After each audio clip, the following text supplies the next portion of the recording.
রুজিনা বেগমের শাড়ির আঁচলে হলুদ ধান তুবলা তেল দিয়ে রূপসার মাথায় রেখে কাঁসার কলস থেকে পানি ঢালা হয়। হাড় ভাঙ্গা শীতে পুকুরের পানি শরীরে পড়তেই দাঁতে দাঁত লেগে যায় রূপসার। পাড়ার কিছু ভাবিদের সাথে রূপসাকে গোসলের জন্য পাঠিয়ে সবাই হলুদ খেলা শুরু করে। যে যাকে পাচ্ছে হলুদ লাগাচ্ছে। নিশা সবার আড়ালে এক মুঠো হলুদ নিয়ে দৌড়ে প্যান্ডেলের ভিতরে আড্ডায় ব্যস্ত থাকা চন্দ্রের দিকে যায়। রিশান চন্দ্রকে ইশারা করে। চন্দ্র পিছনে তাকিয়ে নিশাকে দেখে বিরক্ত হলেও প্রকাশ করে না। গম্ভীর সুরে জিজ্ঞাসা করে, কিছু বলবি? নিশা লাজুক হেসে হাত সামনে এগিয়ে এনে চন্দ্রের গালে ছোঁয়। সবাই অবাক হয়ে তাকিয়ে আছে। রিশান শিহাব ভয়ে আছে। চন্দ্রের যে ভয়াবহ রাগ, এখন না আবার কি করে বসে চন্দ্রের শরীরে হাত দেওয়া সে পছন্দ করে না। ইউনিভার্সিটিতেও বন্ধুরা দুষ্টমির মধ্যেও তার হাত ধরে না। তাদের সাথে চন্দ্রের যত হাসি ঠাট্টা সব মুখে চলে। মুখে পারে না একজন আরেকজনকে ধুয়ে দেয়। রাগে চোখ বন্ধ করে আছে চন্দ্র। এখন নিশাকে যে তার কি করতে মনে চাচ্ছে সে নিজেও জানে না। এর মধ্যে কামরুল সাহেব আসেন। চন্দ্র বাবা, একটু বাইকটা নিয়ে পুকুর ঘাটে যাত, পুনম মা পিছলে ব্যথা পেয়েছে। পুনমের কথা শুনে ব্যতিব্যস্ত হয়ে চন্দ্র চলে যায় সেদিকে। শিহাব, রিশান ও কামরুল সাহেব হাঁপ ছেড়ে বাঁচেন। শিহাব নিশার দিকে তাকিয়ে বলল, ছোট্ট আপু, আমাকে হলুদ লাগাবে না? আর এই শাড়ি কে পরিয়ে দিয়েছে? বেশ সুন্দর লাগছে। নিজের প্রশংসা শুনে লাজুক হাসে নিশা। কামরুল সাহেব সেদিকে তাকিয়ে বিড়বিড় করে চলে যায়। শিহাব, রিশান আরও আড্ডা জুড়ে দেয় নিশার সাথে। বেশিরভাগ বিয়েই জুম্মার নামাজ শেষে হয়। যেহেতু বরযাত্রী ঢাকা থেকে এসেছে তাই তারা সকাল সকালই এসে পৌঁছে যায়। এখানে তাদের আত্মীয়র বাড়িতে ওঠে। তারপর সকলে মিলে একসাথে জুম্মার নামাজ শেষে রওনা দেয় রূপসাদের বাড়ির উদ্দেশ্যে। গেটে তুমুল বেগ দর কষাকষি হচ্ছে। হাড্ডাহাড্ডি লড়াই, দেখা যাক কে জিতে, মেয়ে পক্ষ না ছেলে পক্ষ। নিশা সহ প্রত্যেক পিচ্চিদের হাতে বোর্ডে লেখা, আমাদের দাবি পূরণ করো। দীর্ঘ 1 ঘন্টা তর্কাতর্কির পর জিত হয় মেয়ে পক্ষের ছেলেকে। তারা 10,000 টাকার একটা প্রবেশপত্র দিয়ে প্রবেশের অনুমতি দেয়। এরপর শুরু হয় বিআইবিয়ানদের হাসি ঠাট্টা, মুরব্বীদের দেখা দেখি। রূপসাকে দেখে, তাদের আয়োজন দেখে সবারই মন প্লুত হয়েছে। তবে ওই যে আমরা বাঙালি জাতি, আমাদের অন্যের বদনাম না করতে পারলে কি আর পেটের ভাত হজম হয়? 3 ভাই মাথায় হাত দিয়ে বসে আছে। প্রথম মেয়ে বিয়ে দিয়ে তাদের শিক্ষা হয়েছে, আর এই কাজ করব না। তাদের মাথায় হাত, কারণ ছেলের চাচা এখন পোলাও আর ঝাল মাংস খাবে না। সে কাচ্চি খাবে, খাসির কাচ্চি খাবে। চন্দ্র পাঞ্জাবির হাতা ভাঁজ করতে করতে বলল, টেনশন নেই বাবা, শিহাবকে পাঠিয়েছি। বাজারে আজ শুক্রবার, আশা করি খোলা পাবে হোটেল। কাচ্চি নিয়েই আসবে। আর ওই যে কাচ্চি খেতে চেয়েছে তাকে আমি নিজের সামনে কাচ্চি খাওয়াবো, দেখি সেও কত খেতে পারে। 3 ভাই সুবোধ বালকের মতো মাথা নাড়ে। মেয়ে বড় হলে যেমন মায়ের কষ্ট কমে, তেমনি ছেলেরা বড় হলে বাবাদের কষ্ট কমে। এই যে তাদের চিন্তা নিমেষেই দূর করে দিল। কামরুল সাহেব মুখে প্লাস্টিকের হাসি ঝুলিয়ে বরের বাড়ির লোকজনের সাথে কথা বলছে। চন্দ্র, রিশান আরও কয়েকজন মিলে তদারকি করছে। শিহাব কাচ্চি নিয়ে আসতে খবর আসে ছেলেদের বাড়ির আয়োজন, পোলাও খাবে না, সে ভাত খাবে। চন্দ্র হনহন করে ঘরের ভিতর যায়। 1 পট চাল রাইস কুকারে রান্না করে দিত। পুনম ড্রয়িং রুমের চেয়ারে বসেছিল। চন্দ্রের কথা শুনে বলল, এখন ভাত কে খাবে? এত বেশি কথা বলিস কেন? যা বলছি তা কর। চন্দ্রের ঝাড়ি শুনে নাক মুখ কুচকে পুনম উঠে দাঁড়ায়। সকালে পুকুর পাড়ে পড়ার দরুন পা বেশ ফুলে আছে। তুই বস মা, আমি করে দিচ্ছি। পেছন থেকে চন্দ্রের মা চাঁদনি বেগম বলতেই পুনম আর বসে পড়ে। চন্দ্র আর কিছু না বলে দাঁড়িয়ে থাকে। কয়েক মিনিট পরে গরম গরম ধোয়া ওঠানো ভাত চন্দ্রের হাতে দিতে সে চাঁদনি বেগম ও পুনমের দিকে এক পলক তাকিয়ে আবার হনহন করে চলে যায়। চাঁদনি বেগম চন্দ্রের যাওয়ার দিকে তাকিয়ে পুনমের জন্য ভাত আনা প্লেট হাতে নিয়ে তাকে খাওয়াতে খাওয়াতে বলে, কিছু মনে করিস না মা, ছেলের পক্ষের কাজে একটু ক্ষেপে আছে, কিছু বলতে না পেরে আরও যেতে আছে। পুনম খেতে খেতে মাথা নাড়ায়। এমনিতেও তার চন্দ্র ভাইয়ের প্রতি ইন্টারেস্ট নেই। সে কি করলো না করলো এতে পুনমের কিচ্ছু যায় আসে না। সে তো বড় চাচা চাচির ও মুক্তা আপুর জন্য পাগল। আর কাউকে চাই চন্দ্রের কি প্রয়োজন? চন্দ্র তার সাথে কথা না বললেও পুনমের কি যাবে আসবে মনে মনে ভেবে মুখ পাকায়।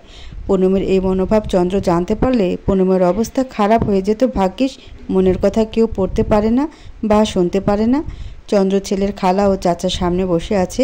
যে ভাত খাবে তাকে গোপাল ভাঁড়ের মতো করে উঁচু এক থালা ভাত দিয়েছে, আর যে কাচ্চি খাবে তাকেও থালা ভর্তি কাচ্চি দিয়েছে। বরের চাচা খালা একে অপরের মুখ চাওয়াচাওয়ি করছে। বিয়েতে সব স্মুথ চলছিল, তাই তারা একটু গ্যাঞ্জাম সৃষ্টির জন্য এগুলো খেতে চেয়েছে। তবে একটু আগে বরের খালা আর মেয়ের কাছে শুনে এসেছে পোলাওটা বেশ হয়েছে, একদম ঝরঝরে, খেতে ভালো লাগছে। অন্যদিকে ছেলের চাচার সমস্যা হয়েছে হজমে। তার আবার হজমের সমস্যা, সে এই রিচ ফুড সহ্য করতে পারে না। খেলে বাড়ির সব চাইতে ছোট রুমটা তার জন্য বুকিং করা লাগে।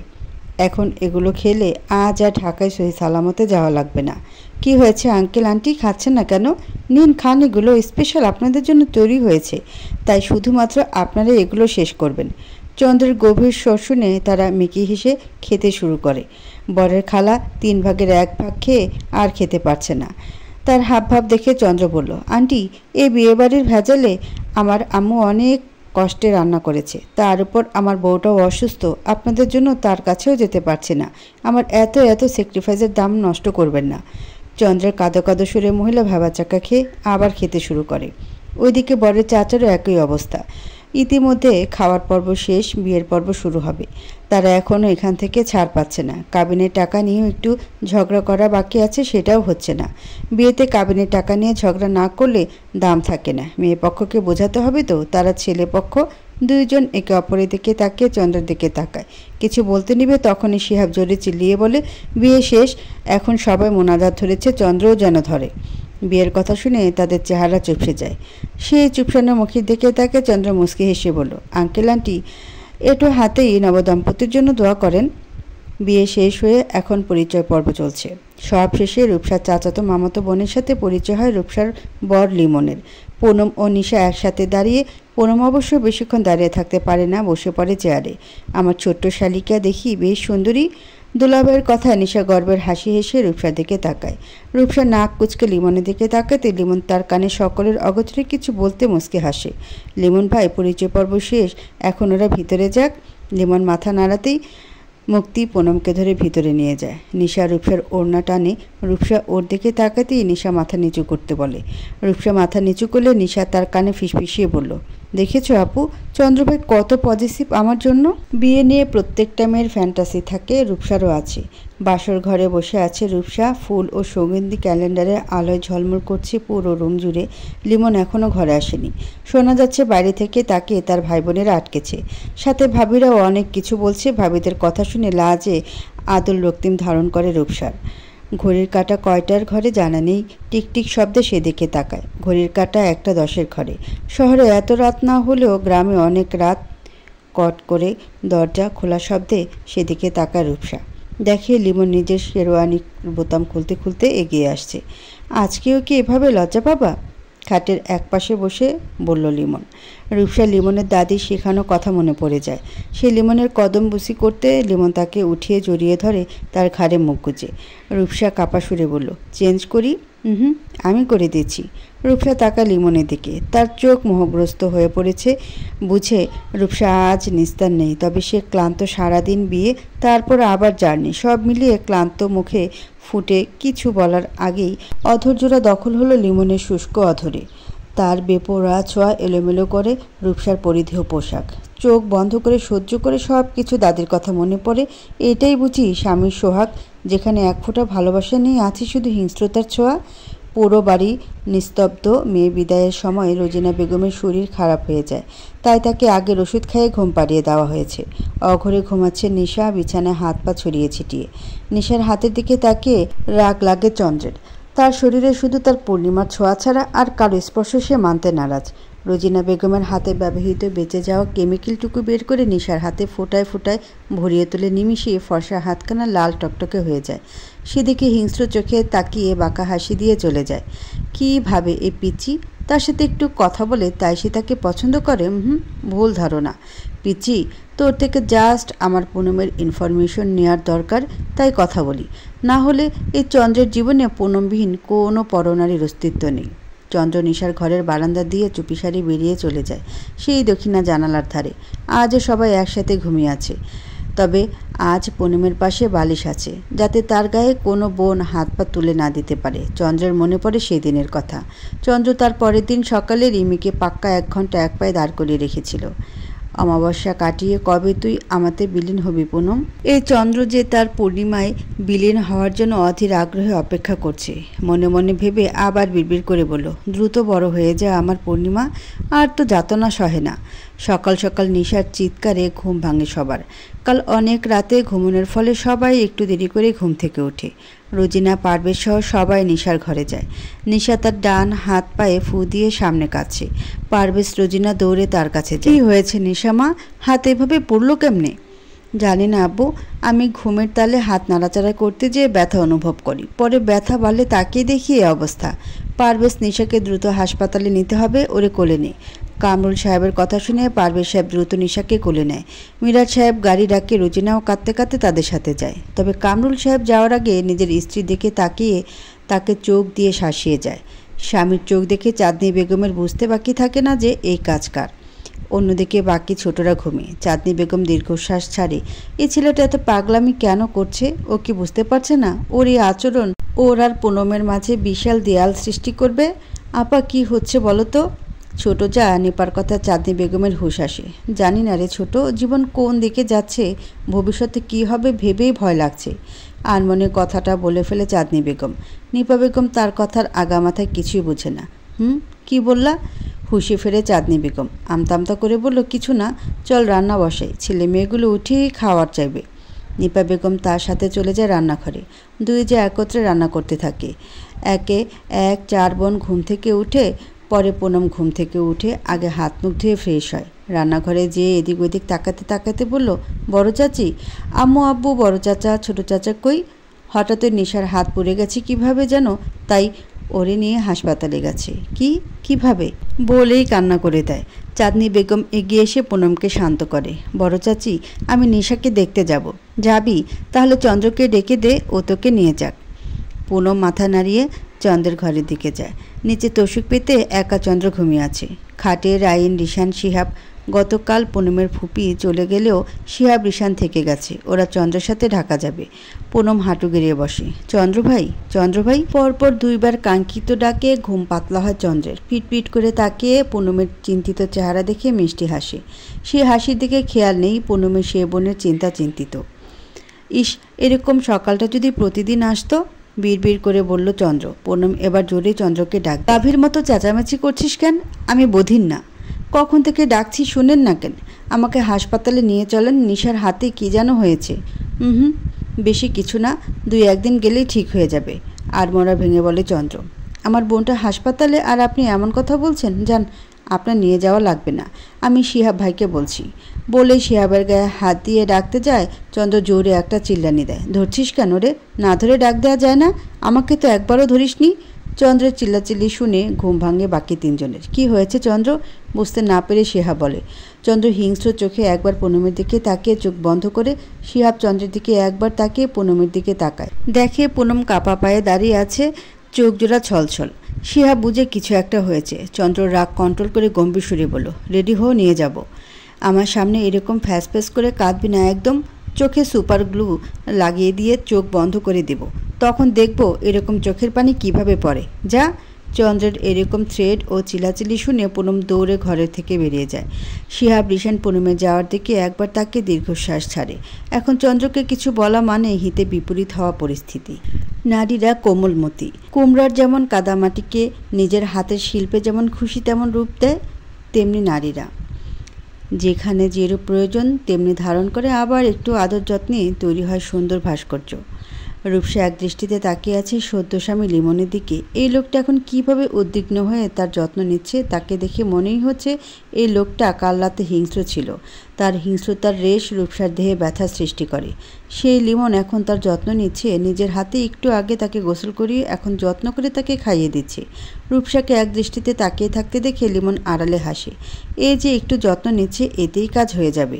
কাল আমাদের বউ ভাত, তুমি তো অসুস্থ, তাই বউ ভাতটা পিছিয়ে দিয়েছি। আমি ঠিক আছি। না, ঠিক নেই, আমার আদরে বউটা ঠিক নেই। আর সরি বউ, দীর্ঘদিনের জমানো ভালোবাসা একসাথে ঢেলে দিয়েছি, ভবিষ্যতে খেয়াল রাখবো। I am sorry. লিমনের করুণ সুরে গলে যায়। ভাবে লোকটা তাকে ভালোবাসে, স্বামীর ভালোবাসাটাই এমন মনে হয়। পুনম কাঁদতে কাঁদতে বের হয়ে দেখে ততক্ষণে পারভেজ সাহেবরা নিশাকে নিয়ে চলে এসেছে। পারভেজ, রোজিনা পুনমকে কাঁদতে দেখে বিচলিত হয়। তুমি নিশাকে নিয়ে ঘরে যাও, আমি দেখছি পুনমের কি হয়েছে। রোজিনা একবার পুনমের দিকে তাকিয়ে চলে গেল। পারভেজ দ্রুত মেয়ের দিকে যায়। পুনম কাঁদতে কাঁদতে সামনে কাউকে দেখে উপরে তাকায়, পারভেজ সাহেবকে দেখে তার বুকে ঝাপটে পড়ে। কি হয়েছে আম্মা? আমার মা এমন কাঁদে কেন? চন্দ্র ভাই বকেছে। চন্দ্র বকেছে শুনে ভ্রু কুঁচকে নেয়। পুনমকে এটা সেটা বলে সান্ত্বনা দিয়ে ঘরে পাঠায়। পুনম ঘরে ঢুকিয়ে দেখে তার বোনেরা কেউ ঘরে নেই, ভাবে সবাই বাইরে গেছে হয়তো। উঠানে সবাই একত্রে বসে আছে। উঠানের পাশে বসে চাঁদনি বেগম ও নিপা বেগম রান্না করছে। সকাল সকাল সবাই গরম গরম পরোটা দিয়ে আলু ভাজি খাচ্ছে। পারভেজ সাহেব ও চন্দ্র একসাথেই বাইরে আসে। সবাই হাসি ঠাট্টা করলেও চন্দ্রের চেহারা গম্ভীর, আর কামরুল সাহেবের চেহারা চিন্তিত। পারভেজ সাহেব ভাইয়ের পাশে বসে রোজিনা বেগম এসে তাকেও একটা থালায় আলু ভাজি পরোটা দিয়ে যায়। কি হয়েছে ভাইজান, এমন চিন্তিত লাগছে আপনাকে? কামরুল সাহেব তাকায় পারভেজ সাহেবের দিকে, দীর্ঘ শ্বাস ফেলে বলল, কিছু না, এমনি। তা রূপসার বৌভাত কাল হবে, কি কি বাজার নিয়ে যাবি লিস্ট করেছিস? লিস্ট ভাবি রুজি নিপা মিলে করে নেবে। আমি গিয়ে বাজার করে আনবো শুধু। ভাইজান পূর্ণ কই? মিরাজ সাহেবের কথায় চন্দ্র ও এদিক ওদিক তাকায়। নিজের ভাবনায় ব্যস্ত থাকায় এতক্ষণ সে খেয়াল করেনি। পুনম ঘরে মিরাজ আসছে। পারভেজ সাহেবের গলার সাথে সাথে পুনম নিশা একসাথে আসে। পুনম বাবার পাশে বসলেও নিশা চন্দ্রের পাশে বসে। তা দেখে সে মিটমিট করে হাসে। রিশানকে কোণে দিয়ে ধাক্কা দেয়। রিশান এতক্ষণ ঝিনুকের সাথে চোখাচোখিতে ব্যস্ত ছিল। রিশান না, একটু সংযত কর, এখানে মুরব্বীরা আছে। সে কথাটা ধীরে বলল। পুরো কথাটাই কানে যায় ঝিনুকে। সে লজ্জায় সেখান থেকে উঠে পুনমের পাশে মোড়ে নিয়ে বসে। রিশান বিরক্ত নিয়ে শেহাবের দিকে তাকাতেই দেখে নিশা চন্দ্রের পাশে বসে আছে। চন্দ্রভাই দেখেন, আমার হাতে কি জানি হয়েছে। চন্দ্র সেদিকে এক পলক তাকায়, আবার পুনমের দিকে তাকায়, যে আপাতত বাপ চাচার সাথে কথা বলে খেতে ব্যস্ত। চন্দ্রভাই, আমার হাতে ব্যথা, আমাকে খাইয়ে দিবেন? নিশার কথা শুনে চন্দ্র চিল্লিয়ে রোজিনা বেগমকে ডাকে। পাশে বসা শিহাব, রিশান, রায়ান, নিশাও ভয় পায়। রায়ান ভ্রুকুচকে নিশার দিকে একবার তাকিয়ে আবার নিজের খাওয়াতে মনোযোগ দেয়। চন্দ্রের ডাক শুনে তিন যা ভরকে ওঠে। রোজিনা বেগম দৌড়ে আসে। কি হয়েছে বাবা? নিশার হাতে ব্যথা করছে, ওকে খাইয়ে দেন। রোজিনা বেগম তাড়াতাড়ি নিশা কাছে যায়। বেশি ব্যথা করে মা? নিশা চন্দ্রের দিকে আরও চোখে তাকিয়ে মাথা নাড়িয়ে হ্যাঁ বলে। রোজিনা বেগম তাকে খাওয়াতে শুরু করে। পরদিন সবাই যাবে ঢাকায়, রূপসা শ্বশুর বাড়ি। পারভেজ সাহেব একটা হাইস ভাড়া করেছে, সেটা দিয়েই সবাই যাবে। পুনমের ফুপুরা ঢাকা থেকেই যাবে।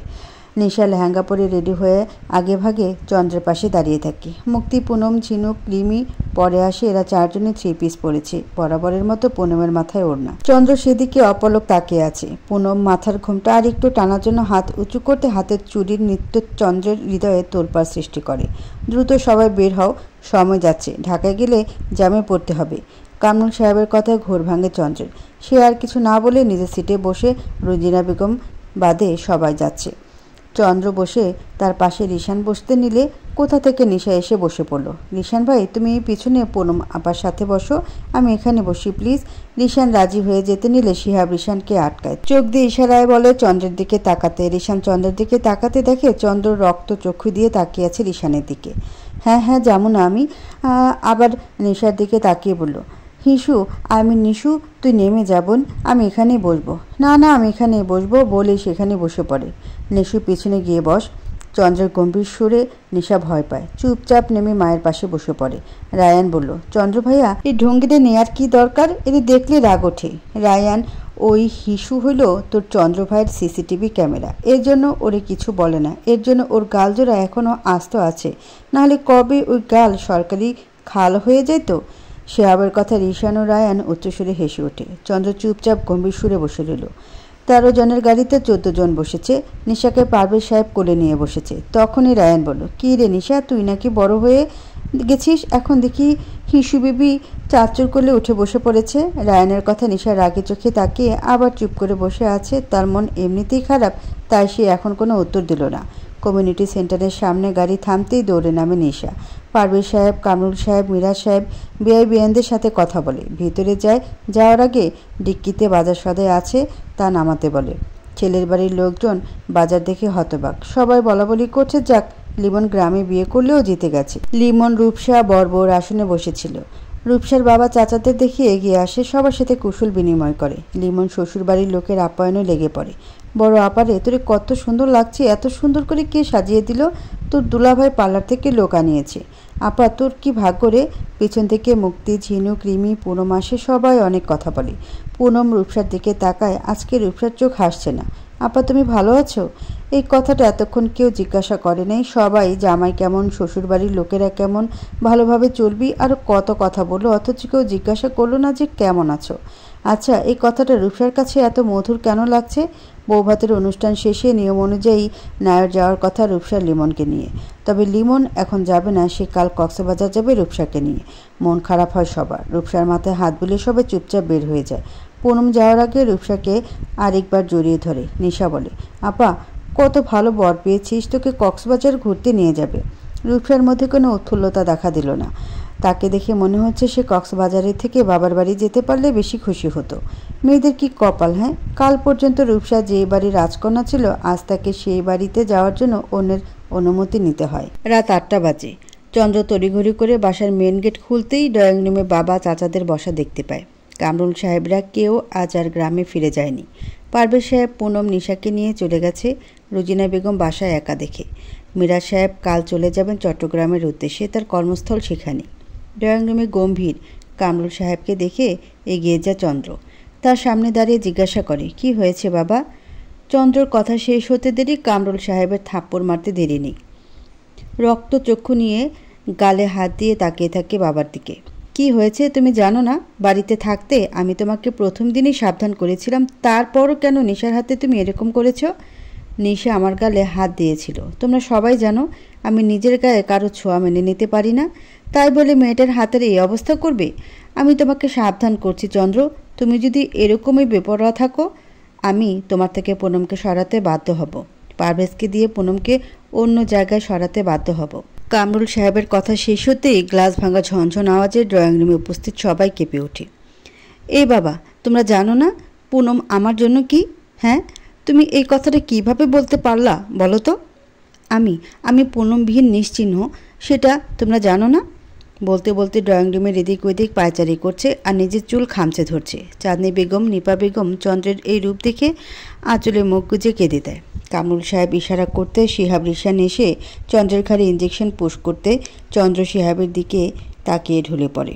শিহাব রিশান মিলে চন্দ্রকে ধরে তার ঘরে শুয়ে দেয়। কামরুল সাহেব ধপ করে বসে পড়ে সোফায়। মিরাজ সাহেব সেদিকে একবার তাকিয়ে বলল, আমি বলি কি ভাইজান, পারভেজ ভাইকে একবার সব বলেই দেখেন। চন্দ্রকে পারভেজ ভাই অনেক ভালোবাসে, সব জেনে অমত করবে না। কতদিন তাদের থেকে লুকিয়ে রাখবেন? কি বলবো মিরাজ, এটা বলবো যে আমার ছেলের ওসিডি আছে, আমার ছেলে মা বোন আর পুনমবিহীন কোনো নারী সহ্য করতে পারে না, নাকি এটা বলবো যে সে একসময় ড্রাগ অ্যাডিক্টেড ছিল? থেমে আবার বললেন, একটা মাত্র ছেলে আমার কি হাল হয়েছিল সেটা আমিই জানি। একমাত্র পুনমের রুচিলায় ভালো আছে বর্তমানে। পারভেজ জানলে সে ভালো থাকাটাও কেড়ে নিয়ে যাবে। এভাবে আর কতদিন? যতদিন পারি। আর কেউ কোনো কথা বলল না। মুক্তি ঘরে বসে ভাইয়ের জন্য কাঁদছে, তার পাশে ঝিনুক ও রিমিও কাঁদছে। শিহাব রিশান চন্দ্রের পাশে বসে আছে। ঘুমের ঘরেও উঠে কোথাও চলে যেতে পারে এই ছেলে? চন্দ্র ভাই, রায়ান দৌড়ে চন্দ্রের ঘরে যেতে নিলে তাকে থামায় নিপা বেগম। বাবা, চন্দ্রভাই এখন ঘুমাচ্ছে, সে অসুস্থ তো, তাই তাকে ডিস্টার্ব করা যাবে না। রায়ান মাথা নাড়িয়ে আবার তার আপের কাছে চলে যায়। পারভেজ সাহেবকে একা আসতে দেখে রুজিনা বেগম থমকে যায়। রূপসা আর জামাই আসেনি? রুজিনা বেগমের প্রশ্নে পারভেজ সাহেব তাচ্ছিল্য হেসে বলল, বড়লোক ঘরে বিয়ে দিয়েছ, তারা কি এই গরিবের বাড়িতে পা দিবে? পরক্ষণই আবার গম্ভীর সুরে বলল, জামাই আসতে পারবে না, সে কাল কক্সবাজার যাবে রূপসাকে নিয়ে। রুজিনা বেগমের চোখে মুখে আধার নামে। নিশা দৌড়ে এসে কত কথা বলে, বড় আপার শ্বশুর বাড়ির সেগুলো কানে যায় না রুজিনা বেগমের। যেত কক্সবাজার তারা না করতো নাকি? তবে একটা দিন মেয়েটাকে এখানে নিয়ে আসতো, পরে যেত। পরেই মাথায় চিন্তা আসে, সে কি ভুল করলো নাকি মেয়ে এখানে বিয়ে দিয়ে? মাথায় নানান চিন্তা আসলেও তা ছেড়ে ফেলে রুজিনা। রাতের খাবারের আয়োজন করে হালকা পাতলা। পুনম এসেই সবার আগে ঘরে ঢুকেছে। ড্রেস চেঞ্জ করে বাইরে বের হয়। রান্নাঘরে উকি দিয়ে দেখে রুজিনা বেগম উদাসীন ভঙ্গিতে কিছু ভাবছে আর রান্না করছে। আম্মু, আমি সাহায্য করি, তোমার তো হাতে ব্যথা। পুনমের কথা ধ্যান ভাঙে রুজিনা বেগমের। সে বিরক্ত হলেও কিছু বলল না। পুনম নীরবতা সম্মতি ভেবে পাশে বসে এটা সেটা এগিয়ে দেয়। মনোযোগ দিয়ে রান্না দেখে। আম্মু আম্মু, রূপসা আপুর মোবাইলটা কই? নিশার চিল্লাচিল্লিতে আরও বিরক্ত হয় রুজিনা। নিশার দিকে তাকে গম্ভীর সুরে বলল, কেন, ওর মোবাইল দিয়ে তুমি কি করবা? রূপসা আপু ওর মোবাইলটা আমারে নিতে বলেছে, ওরে দুলাভাই নতুন মোবাইল কিনে দিব। ওইটা এখন তোমারে দেয়া যাবে না, আপাতত আমার কাছেই থাক, পুনম এসএসসি পরীক্ষা দিলে ওরে দিব। মায়ের গম্ভীর সুরে নিশা কিছু বলল না, তবে পুনমের দিকে রাগি চোখে তাকিয়ে চলে যায়। পুনম নিশার উদ্যত দেখে ভড়কে যায়। এই মেয়েটা বয়সের আগে পেকে গেছে, একে এখন সামলানোর দরকার। রাত 11টা। ড্রেসিং টেবিলের সামনে বসে হাত মুখে ময়শ্চারাইজার লাগাচ্ছিল রূপসা। তখন ঘরে ঢুকে লিমন। রূপসা সেদিকে এক পলক তাকিয়ে আবার নিজের কাজ করতে থাকে। লিমন সেদিকে দেখে চলে যায় ওয়াশরুমে। খানিকক্ষণ পর বের হয়ে রূপসার পেছন বরাবর দেয়ালে হেলান দিয়ে বলল, এগুলো মেখে লাভ কি? সে একটু পর তো উঠেই যাবে। লিমনের কথার মানে বুঝতে পেরে রূপসা আরও চোখে সেদিকে তাকায়। রূপসাকে আরও চোখে তাকাতে দেখে হাসে লিমন। হেসেই বলে, আমার বউটা কি রাগ করেছে বাপের বাড়ি যেতে দেয়নি বলে? লিমনের কথা শুনে রূপসা ফুপিয়ে ওঠে। এই লিমনকে তার অচেনা, ফোনে মিষ্টি মিষ্টি কথা বলা লিমন নাইনি। রূপসার কেন জানি মনে হচ্ছে যে এতদিন যার আদরে কথায় গা ভাসিয়েছে লিমন সে না। এই লিমন গম্ভীর, কেমন জানি কথার ধাত। লিমনের আদরের ছোঁয়ায় ঘোর ভাঙে রূপসার। আজ বাবার বাসায় গিয়ে কাল চলে আসতাম তাহলেই তো হতো। আমার হতো না, রূপসাতে মত থেকেই বলল লিমন। রূপসা আবার কিছু বলতে যাবে, লিমন নিজস্ব ভঙ্গিতে চুপ করিয়ে দেয়। মিনিট খানিকক্ষণ পর ছেড়ে গম্ভীর সুরে বলে, আমার কথার বিপরীতে যাওয়ার চেষ্টা করবে না, তাহলে ফলাফল ভালো হবে না। রূপসা ভয় পায়। ভীতু চোখে তাকাতেই লিমন চোখের পাতায় চুমু খায়। আলগোছে নিজের আধিপত্য বিস্তার করে রূপসার তনুতে। অন্ধকারে রূপসার চোখে এক ফোঁটা জল পড়ে, এ কোথায় পড়ল সে? এরকম বন্দি জীবন রূপসার কোনো কালে পছন্দ ছিল না। বাবার বাড়িতে স্বাধীনভাবে চলাফেরা করেছে, আর রূপসা এখানে এক একটা কদম মনে হয় লিমনের অনুমতি নিয়ে দিতে হয় রূপসার। এই 2 দিনের রূপসার অসহ্য হয়ে গেছে। বাকি জীবন সে কীভাবে কাটবে ভেবে পায় না। অন্ধকার রাত পেরিয়ে স্নিগ্ধ সকালের আনাগোনা। আজ বুঝি একটু বেশি শীত পড়েছে। সকাল সকাল বাবার ফোন থেকে পুনম চাচা চাচিদের ফোন দিয়েছে। চন্দ্রদের বাড়িতে রাতে কেউ ঘুমাতে পারেনি, সবাই চিন্তিত ছিল। তাদের বংশের বড় ছেলে চন্দ্র। ছেলের সংখ্যা মাত্র 2 জন, রায়ান, চন্দ্র। এদের 3 ভাই অনেক ভালোবাসে, তবে 3 ভাইয়ের কাছে মেয়েরাও সমান ভালোবাসার ভাগিদার। বাবাদের কাছে চন্দ্র রায়ান একটু বেশি শাসন পেয়েছে। মেয়েদের মধ্যে সবচেয়ে বেশি আদর পায় পুনম। সেই পুনমের কল সকাল সকাল পেয়ে সবার মন পুলকিত হলো।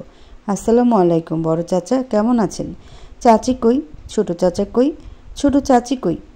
আপু কই? ঝিনুকরিমি কই? সবাই কেমন আছে? আসতে আম্মা আসতে, সবাই এখানে আছে, ভালো আছে। তোমার চাচিরা রান্নাঘরে, আর সবাই ঘুমায়। ও, আমি মনে হয় ডিস্টার্ব করলাম। পুনমের কথা শুনে মিরাজ সাহেব ফোন নিয়ে বলল, আমার আম্মার ফোনে আমরা কখনো ডিস্টার্ব ফিল করি না। মিরাজ সাহেবের কথা শুনে পুনম খিলখিল করে হাসে। পেছন থেকে রোজিনা ঝাড়ি দিতেই মুখ গোমরা করে চুপ বনে যায়। মিরাজ সাহেব মোবাইলের স্ক্রিনে রোজিনা বেগমের দিকে বিরক্তি নিয়ে তাকিয়ে বলল, আমাদের আম্মার ঠোঁটে এরকম হাসি মানায়? নিজের মতো হাসবে, কি বলল শুনবে না। পুনম মুচকি হাসে। পারভেজ সাহেব স্ত্রীর দিকে চোখ রাঙিয়ে তাকায়। পুনম একে একে সবার সাথে কথা বলে। মুক্তি কথা বলতে বলতে রান্নাঘরের ফোন মায়ের কাছে নিয়ে যায়। আসসালামু আলাইকুম বড় চাচি, ছোট চাচি। চাঁদনি বেগম, নিপা বেগম একসাথে উত্তর নেয়। বেশ কিছুক্ষণ কথা বলে ফোন রাখে। ততক্ষণে চন্দ্র ঝিমাতে ঝিমাতে ড্রয়িং রুমে পৌঁছায়। সবাই চন্দ্রের দিকে তাকায়। চন্দ্র চোখ বন্ধ রেখেই বলল, পুনম কল দিয়েছিল? হ্যাঁ, আমি কথা বলবো, আবার কল দাও। কামরুল সাহেব গম্ভীর সুরে বললেন, যতদিন না তোমার পড়াশোনা শেষ না করে কিছু করছো, পুনমের সাথে কোনো কথা বলবে না তুমি, এবং কোনো যোগাযোগ রাখবে না।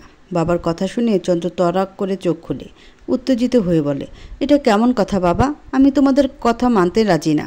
ঠিক আছে, তাহলে আমি পারভেজকে বলে দিই তোমার সত্যতা। চন্দ্রের চেহারা চুপসে যায়। পরক্ষণে ঠোঁট বাঁকিয়ে হেসে বলল, তোমরা আটকাতে পারবে আমাকে? চন্দ্রের কথায় আবারও বাপ ছেলে তর্কাতর্কি লাগবে ভাব। তখনই আবারও কল আসে পারভেজ সাহেবের। এবার হোয়াটসঅ্যাপে। তখনই কামরুল সাহেব চুপ হয়ে কল রিসিভ করে। উফ বড় চাচা, আমি জিজ্ঞাসা করতেই ভুলে গেছি। একটা টি-শার্ট দেখিয়ে বলল, দেখো তো এটা চন্দ্র ভাইয়ের কিনা। কামরুল সাহেব আরও চোখে চন্দ্রের দিকে তাকিয়ে ফোন ফিরায়। স্ক্রিনে চন্দ্রকে দেখিয়ে ভরকে যায় পুনম। সালাম দেয়। ওয়ালাইকুম আসসালাম। কি বলছিলি বল। টি-শার্ট দেখিয়ে বলল, এটা কি আপনার? হ্যাঁ, ধুয়ে যত্ন করে রাখবি, যদি একটুও নষ্ট হয় তাহলে তোর খবর আছে বলে দিলাম। আচ্ছা বলে পুনম দ্রুত কল কাটে। চন্দ্র বাবার দিকে তাকিয়ে বলল, আমি তোমাদের সব কথা মানলাম এবং ওই পাগলে ডাক্তারের কাছেও যাব, তবে আমার শর্ত আছে। চন্দ্রের কথা শুনে সবার মুখে হাসি ফুটল। আবার চন্দ্র বলল, তবে আমার চাকরি পাওয়ার একদিনের মধ্যেই পুনমকে আমি ঘরে তুলতে চাই, তখন কেউ কোনো বাহানা করতে পারবে না। চন্দ্রের কথা সবাই মানে। কামরুল সাহেব চিন্তা করে ততদিনে চন্দ্র ট্রিটমেন্টে অনেকখানি সুস্থ হয়ে যাবে। চন্দ্র নিজের ঘরে যেতে যেতে বিড়বিড় করে বলল, তোকে ছাড় দিলাম এই 4 বছর, তারপরে প্রত্যেকটা বছর তুই আমার সাথে থাকবি। এ চন্দ্র বিলীন হবে তার পূর্ণিমায়। জাহাঙ্গীরনগর বিশ্ববিদ্যালয় আজ নতুন রূপে সেজেছে। মাস্টার্সের প্রথম বর্ষের শিক্ষার্থীদের আয়োজনে আজ এই সমাবর্তন অনুষ্ঠিত হচ্ছে। আজ যারা অনার্স, মাস্টার্স ও পিএইচডি শেষ করেছে তাদের মূল সনদ প্রদান করা হবে। কেটে গেছে 3টি বছর। অনার্স দ্বিতীয় বর্ষের চন্দ্র এখন মাস্টার্সের ছাত্র। আর 1 বছর পরে সে পরিপূর্ণ গ্র্যাজুয়েশন শেষ করবে। 26 বছর বয়সী টকবগে যুবক বলিষ্ঠ দেহে আর্ট শার্ট ও গ্রে কালারের শার্টে স্টেজের সামনে দাঁড়িয়ে জুনিয়রদের ইনস্ট্রাকশন দিতে থাকে। চন্দ্র ফুল কম পড়ে গেছে। শিহাবের কথা শুনে চন্দ্র পেছন ফিরে বিরক্তি নিয়ে বলে, তো আমারে না বলে ফুল আনতে কাউকে পাঠা। চেয়েতে আসোস কেন ভাই, আমি কি করছি? চন্দ্র চোখ গরম করে তাকাতে শিহাব মেয়েদের মতো মুখ ভেঙচি মেরে চলে যায়।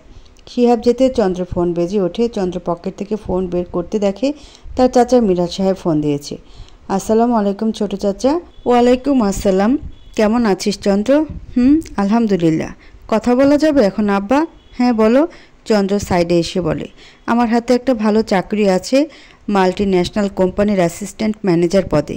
মিরাজ সাহেবকে বলতে না দিয়ে চন্দ্র নিজেই বলল, চাচু আমি চাকরি করব না, ভার্সিটি থেকে শিক্ষকতার জন্য জব অফার আসছে, মাস্টার্স শেষ হলে এখানেই জয়েন করব। ভেবে দেখ বাবা, ভবিষ্যতে বাইরে সেটেল হওয়ার সুযোগ। মিরাজ সাহেবকে বলতে না দিয়ে চন্দ্র বলল, দরকার নেই চাচু, বাংলাদেশি আমার জন্য ঠিক আছে। এমনিতেই আমার জবের দরকার নেই, তবুও করব জাস্ট আব্বুর স্যাটিসফ্যাকশনের জন্য। মিরাজ সাহেব আর কিছু বলল না, চুপ বনে গেল। জানে চন্দ্রকে হাজার বলেও রাজি করানো যাবে না, তার না মানে নাই, সেটা হ্যাঁ করানো অসম্ভব। চন্দ্র কথা শেষ করে চলে যায় আবার নিজের কাজে। কিছু মনে হতেই পারভেজ সাহেবকে কল দেয়। ওপাশ থেকে কল রিসিভ হলে বলে, আসসালামু আলাইকুম শ্বশুর আব্বা। সামলে আব্বাজান সামলে, মেয়ে আমার রাজি না, অতএব আমি রাজি না। পারভেজ সাহেবের কথা শুনে চন্দ্র বাঁকা হেসে গম্ভীর সুরে বলে, তো ভালো ভালো মেয়েটাকে এখানে পাঠিয়ে দাও, তাহলে তাকে কিভাবে রাজি করানো লাগে সেটা চন্দ্রের বউ চন্দ্রই বুঝে নেবে। পাগল ছেলে, আমার মেয়ে তোর কাছে দিব না, কি করবি সেটা তোমার থেকে ভালো কেউ জানবে না। কারোর আগে চন্দ্র কথোপকথন শেষ করে। পুনম এবার এইচএসসি দিচ্ছে। আর 2টা পরীক্ষা শেষ হলে তার এইচএসসি পরীক্ষা শেষ হবে। এই 3 বছরে চন্দ্র একবারের জন্য পারভেজ সাহেবের বাড়িতে পা দেয়নি। পারভেজ সাহেব বাদে কারোর সাথে যোগাযোগ রাখেনি। কলেজে ওঠার পর পুনমের 2জন বন্ধু হয়েছে, একজন ছেলে নয়ন আর একজন মেয়ে মিহি। এই 2জন 2 বছর ধরে পুনমের সাথে ছায়ার মতো ছিল। পুনমের দিনকাল মোটামুটি ভালোই কাটছে। মায়ের সাথে এটা সেটা করে হাত বাটানো, কলেজ সব মিলিয়ে ভালোই কাটছিল। রূপসার বিয়ের পর পারভেজের সাথে পুনমের প্রতি আরও বেশি ধ্যান দেয়, তাকে পড়াশোনা ও কাজের প্রতি মনোবল দেয়। বাবার সাহায্যে পুনমও এসএসসিতে জিপিএ 5 পেয়ে সবাইকে তাক লাগিয়ে দেয়। এরপর থেকে পুনমের একটাই লক্ষ্য, তা হলো পড়াশোনা এবং জীবনে কিছু একটা করা। এই পুনু, ঢাকায় কোন কোচিং সেন্টারে ভর্তি হবি ভর্তি পরীক্ষার জন্য?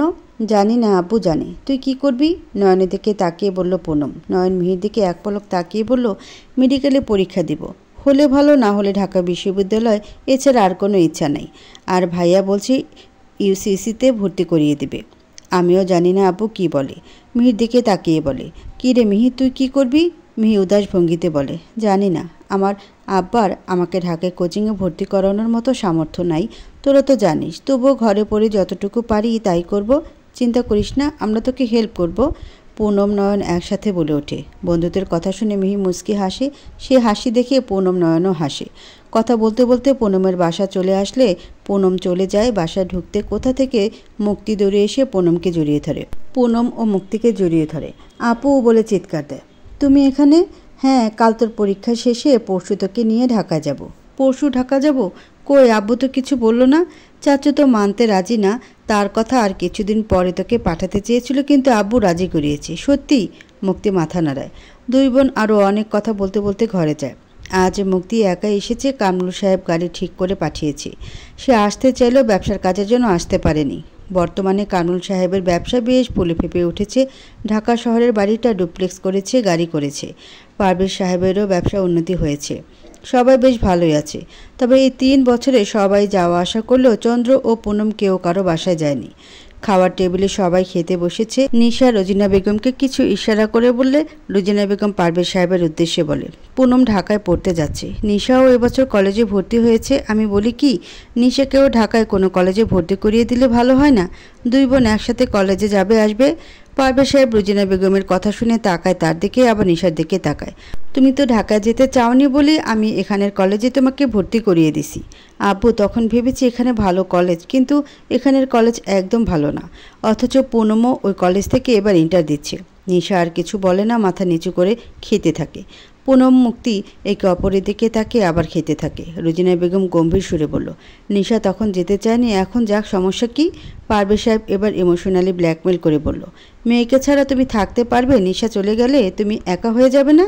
রুজিনা বেগম ভেবে দেখলেন আসলেই পুনম চলে গেলেও তার সমস্যা নাই, তবে তার এখন সব আশা ভরসা নিশাকে নিয়ে এসে থাকতে চায়।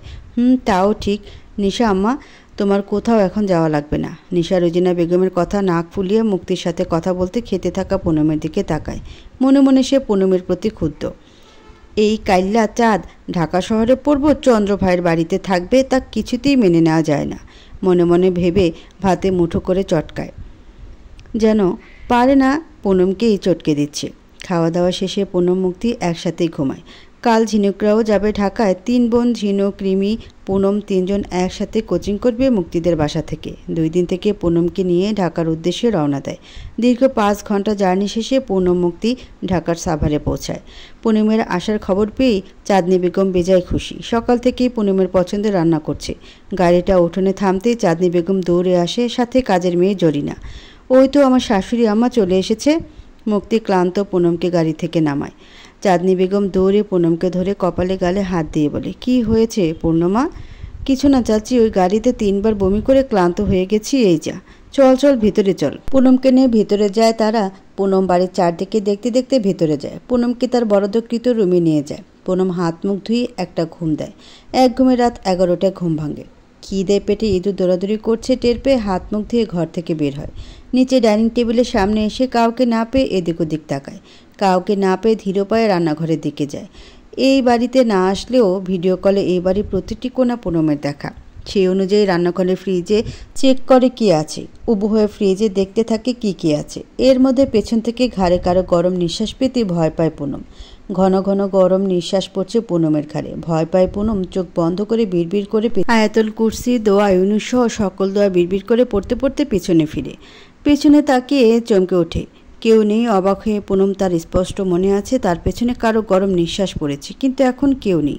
পুনম ভয়ে ভয়ে চারিদিকে তাকায় না। হালকা পাওয়ারের বাল্ব জ্বলছে রান্নাঘরে।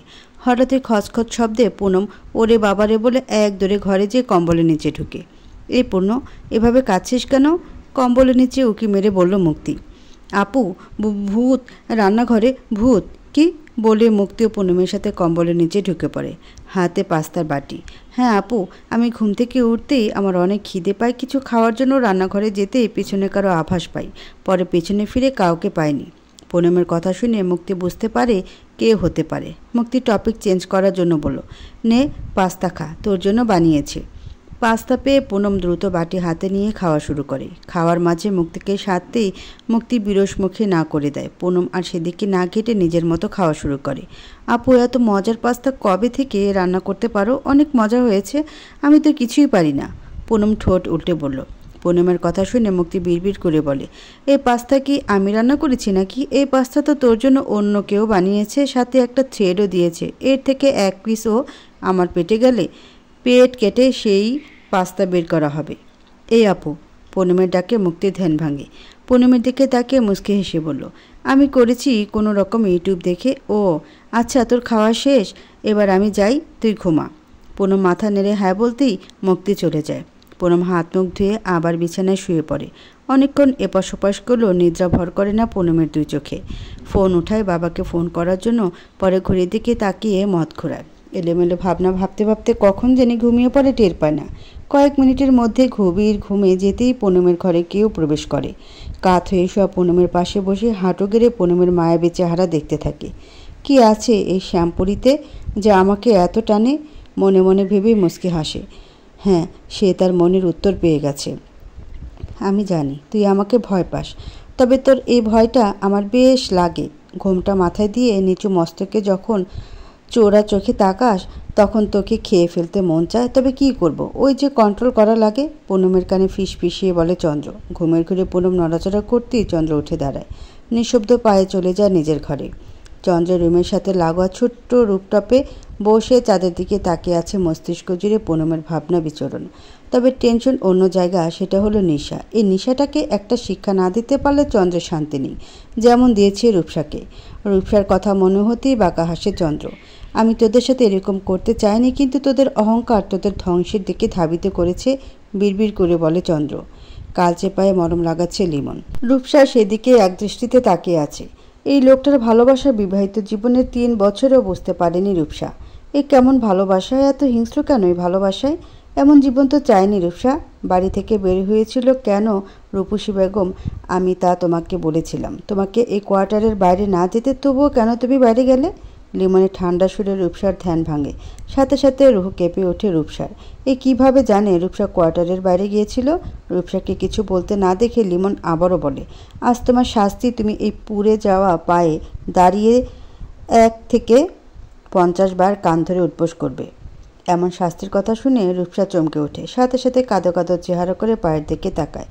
পায়ের পোড়া দাগ লিমনের জন্যই হয়েছে, আরও 4 দিন আগে। লিমনের কথা না শোনায় লিমন তাকে সারাদিন ছাদে রোদের মধ্যে দাঁড় করিয়ে রেখেছে। তার দোষ, সে বাবা বাড়িতে যাওয়ার আবদার করেছে। প্রথমবার বলতেই লিমন ঠান্ডা সুরে না করে দেয়। তবুও রূপসা জিদ করে। সে জেদের ফলাফল তার পায়ের কালচে দাগ। একটা কথা বলার ছিল। বলো না রূপসী বেগম, তুমি ইদানিং আমার সাথে কথা কম বলো কেন? আমি কি তোমাকে কম ভালোবাসি?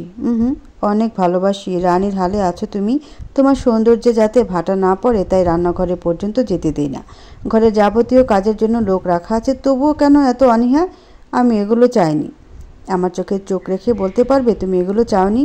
লিমন বাঁকা হেসে রূপসার চোখে চোখ রেখে বলল। রূপসার নজর নামায়। হ্যাঁ, এটা সত্য। লিমন তাকে যেভাবে রেখেছে এরকম বিলাসিতা জীবন রূপসা চেয়েছে, তবে এই বন্দি জীবন চায়নি। বছরে 2 বার বাবা মায়ের সাথে দেখা করার সুযোগ দেয় লিমন, তাও একদিনের জন্য। সেখানে খুব একটা থাকতেও দেয় না। আর কিছুদিন পরেই তাদের এই বছরের রূপসার বাবার বাড়ি যাওয়ার দিন। রূপসা মনে মনে ভেবে রেখেছে এবার এর একটা হেনস্থা করেই ছাড়বে। সে মুক্ত পাখি, স্বাধীনচেতা মানুষ, তার এই বন্দি জীবন ভালো লাগে না। রূপসার ধ্যান ভাঙে লিমনের বাহুবন্ধন দৃঢ় হতে। বেশ আদর দিয়ে রূপসাকে বেসামাল করে তোলে। লিমনের এই আদরের ছোঁয়ায় সাড়া না দিয়ে রূপসা পারে না, কেন পারে না জানা নেই। এই এত যত্নে তাকে ভালোবাসছে লোকটা। সব সময় যদি এরকম থাকতো তাহলে কতই না ভালো হতো। রূপসাকে অন্যমনস্ক দেখে লিমন উঠে বসে। শার্ট পেশি বহুল শরীরে গলাতে গলাতে বলল, আগের মতো তোমার বেড পারফরমেন্স নেই, নিজেকে ঠিক করো। কথা শেষ করে ওয়ালেট থেকে কার্ড বের করে বেডসাইড টেবিলে রাখতে রাখতে বলল, শপিং করো, যা মনে চায় কিনো, তবে সন্ধ্যায় বাসায় এসে যেন অন্যমনস্ক না দেখি। আমি পাশে থাকা মানে পুরো টাইম আমার গটিট। বলে চলে যায় লিমন। হাঁটতে হাঁটতে ব্লেজার পরে নেয়। এর 2 মিনিটের মাথায় সরকারি গাড়ির সাইরেন শুনতে পাওয়া যায়। রূপসা টেবিলের কার্ডটি দেখে দীর্ঘশ্বাস ছাড়ে। এরকম বিলাসিতা চাইলেও বন্দিনী হতে চায়নি রূপসা। এলোমেলো শাড়ি গুছিয়ে চলে যায় ওয়াশরুমে। ফ্রেশ হয়ে বের হয়ে বোরকা পরে হিজাব বাঁধতে বাঁধতে গাড়ির হর্ন শুনতে পায়। তার মানে লিমন গাড়ি পাঠিয়েছে। নিস্তেজ পায়ে হেঁটে বাইরে যায় লিমনের আদেশ পালনের জন্য। রূপসা খেয়াল করলো আজ নতুন ড্রাইভার, তবে সে কিছু বলার সাহস পেল না। বসে গেল গাড়িতে। গাড়ি চলতেই টের পেল ড্রাইভার লোকটি আরও চোখে ভিউ মিরর দিয়ে তার দিকে কিছুক্ষণ পরপর তাকায়। রূপসা বুঝে তার সৌন্দর্য মোহিত হয়েছে লোকটি। আগুন সুন্দরী রূপসার দিকে কেউ একবার তাকালে বারবার তাকাতে বাধ্য। রূপসা তা জানে। বের আগ পর্যন্ত সে এই দৃষ্টি উপভোগ করেছে, এখনও করতো যদি না লিমন ভয়ানক হতো। ম্যাম, কোন মলে যাবেন? বসুন্ধরা চলো। ড্রাইভার সেখানে যায়। রূপসা নিজের মন মতো শপিং করে। স্বর্ণ, দামি sari, 3 piece, jeans, crop top, আরও প্রয়োজনীয় শপিং করে ফুরফুরে মেজাজে বাসায় ফেরে। ল্যাপটপে কাজ করছিল লিমন। এই জেলার ম্যাজিস্ট্রেট সে। ল্যাপটপে কিছু ফাইলস চেক করছিল, তখনই ফোনের নোটিফিকেশনের শব্দে সেদিকে তাকায়। দেখে মেসেজ এসেছে। তার অ্যাকাউন্ট থেকে প্রায় লাখখানেক টাকার মতো বিল দেয়া হয়েছে। সব লোভী। টাকা পয়সা গাড়ি বাড়ি দেখলে এদের আর কোনো দিকে চোখ যায় না।